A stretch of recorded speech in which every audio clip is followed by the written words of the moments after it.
একসময় যুদ্ধক্ষেত্রে ব্যবহারের জন্যই তৈরি হয়েছিল ড্রোন। তখন সেটিকে ভাবা হতো আধুনিক অস্ত্র ভাণ্ডারের সীমিত এক প্রযুক্তি, কিন্তু সময়ের সঙ্গে সঙ্গে ড্রোন এখন মানুষের স্বপ্ন ছোঁয়ার এক বাস্তব হাতিয়ার হয়ে উঠেছে। কৃষি, চলচ্চিত্র নির্মাণ, বিপর্যয় মোকাবিলা, নজরদারি, পরিবহনের মতো খাতে এটি হয়ে উঠেছে অপরিহার্য এক অংশ।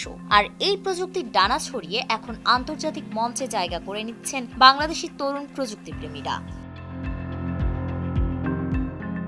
চীন সরকারের সহায়তায় ঢাকায় নিযুক্ত চীনা দূতাবাসের উদ্যোগে বাংলাদেশিদের জন্য এক অভিনব ড্রোন প্রশিক্ষণ কর্মসূচির সূচনা হয়েছে। চীনের সাংহাই শহরে আগামী জুনের মাঝামাঝি থেকে জুলাই পর্যন্ত অনুষ্ঠিত হবে এই প্রশিক্ষণ। বিষয়টি নিশ্চিত করেছে চীনের coasters innovation, culture and tourism technology group. অংশগ্রহণকারীদের সম্পূর্ণ থাকা খাওয়ার ব্যয় বহন করবে আয়োজক প্রতিষ্ঠান এবং প্রশিক্ষণটিও সম্পূর্ণ বিনামূল্যে।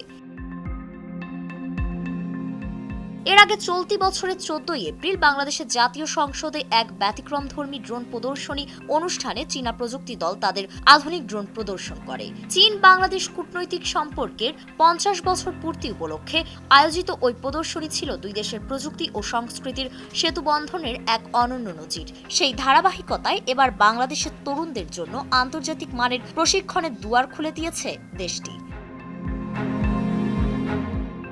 চীন সরকারের এই প্রশিক্ষণটি 2 ধাপে পরিচালিত হবে। প্রথম ধাপে অংশগ্রহণকারীরা ড্রোন তৈরির মৌলিক ধারণা, এর কার্যক্ষমতা এবং প্রোগ্রামিং এর প্রাথমিক দিকগুলো সম্পর্কে জানতে পারবেন। যারা একেবারেই নতুন তাদের জন্য এটি হবে এক পরিচয় ও দক্ষতা গঠনের স্তর।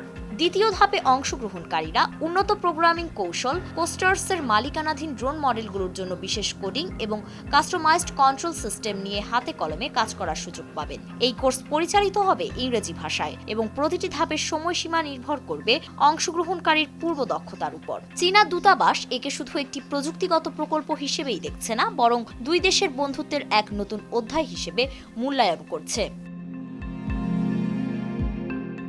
বিশ্বব্যাপী ড্রোন প্রযুক্তি দ্রুত এগিয়ে চলেছে। কৃষি, পরিবহন, নগর ব্যবস্থাপনা থেকে শুরু করে নিরাপত্তা সব খাতেই এর প্রভাব বাড়ছে। যুক্তরাষ্ট্রের ফেডারেল এভিয়েশন অ্যাডমিনিস্ট্রেশনের এক পরিসংখ্যান অনুযায়ী 2020 সাল নাগাদ দেশটিতে নিবন্ধিত ড্রোন সার্ভিস প্রদানকারী সংখ্যা পেরিয়ে এখন বাংলাদেশি তরুণরাও সেই বৈশ্বিক প্রযুক্তির জগতে প্রবেশ করতে চলেছেন। চীন থেকে তরুণরা শুধু প্রযুক্তি শিখেই ফিরবেন না, ফিরবেন ভবিষ্যতের বাংলাদেশের জন্য প্রযুক্তি নির্ভর পথরেখা হয়ে। এই প্রশিক্ষণ তাদের জন্য কেবল একটি স্কিল ডেভেলপমেন্ট প্রোগ্রাম নয়, বরং হতে পারে আন্তর্জাতিক জ্ঞান ও অভিজ্ঞতা অর্জনের একটা ধাপ।